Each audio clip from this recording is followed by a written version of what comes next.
Rick Leventhal was in downtown Manhattan when the buildings came down and has an update for us from Lower Manhattan. Rick?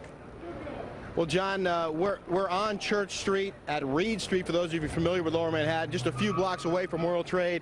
Still thick black smoke billowing from the scene where both towers collapsed. Again, just a few blocks away from us. We were standing out here on Church Street when both towers came tumbling down, and each time there was a huge cloud of smoke and debris that came roaring down this street, and everyone literally ran for their lives. At this point, the police have been efforting to establish a perimeter. They're trying to keep people back and make sure that no one interferes with their job, which is to try and secure the area and then get inside that World Trade Center rubble to see whether or not they can locate any survivors who may have been inside the building or just outside the building when it came tumbling down.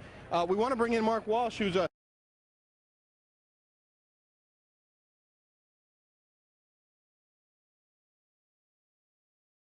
freelancer for Fox. You live just a few blocks away and witnessed. Dude, I live on the 43rd floor of a building which is 5 blocks from the World Trade Center itself. I witnessed the entire thing from beginning to end. People talk about how it looked like a movie. I know when I came walking down here early this morning and saw both towers on fire and people on every street corner, it was like a movie, but you watched the planes hit the towers. I was watching with my roommate. It was approximately several minutes after the first plane had hit. I saw this plane come out of nowhere and just ream right into the side of the Twin Tower, exploding through the other side.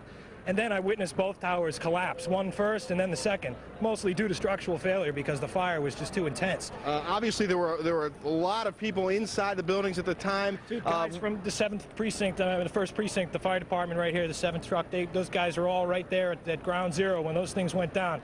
And God bless, I know there's a lot of guys there that were around there, and hopefully they made it out. What was happening around you, in the streets around you, as this was all going down? Absolute pandemonium. From my viewpoint up 43 floors, I could see people running like ants, just absolutely scurrying for their lives. Billows of smoke coming through the streets, just walking down the street, just pushing everybody back. And then several minutes after, it looked like it had just snowed over the entire area. Yeah, the debris, the soot was thick on the street. There's still a dusting of it out here. But when I was standing here and the towers collapsed, we saw police officers running for their lives, screaming, "Get back, get back, get back!" And I'll tell you, that's a wake-up call when you see cops running for their lives, and people too, women's pushing baby carriages, that sort of thing. Well, you had the first tower first. That one, when that first went down, it just pushed everybody back, and it was a good 15 minutes before the second tower finally collapsed. Yeah. And it was just overwhelming, and by that point, it was just insane. Well, I'm hearing a lot of similar stories from people who were inside the building. One gentleman we spoke to earlier today, John, was on the 77th floor and said it was a relatively orderly evacuation at that point after the first plane hit the first tower. Everyone going down the stairs, not a lot of panic.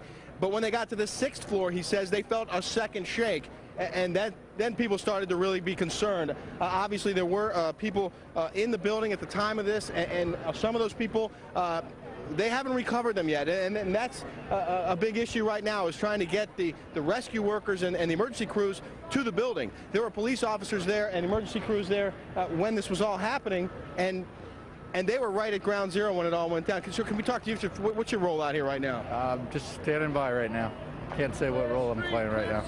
Well, there's a lot of standing by. There's also concern that some of these other buildings might actually come down.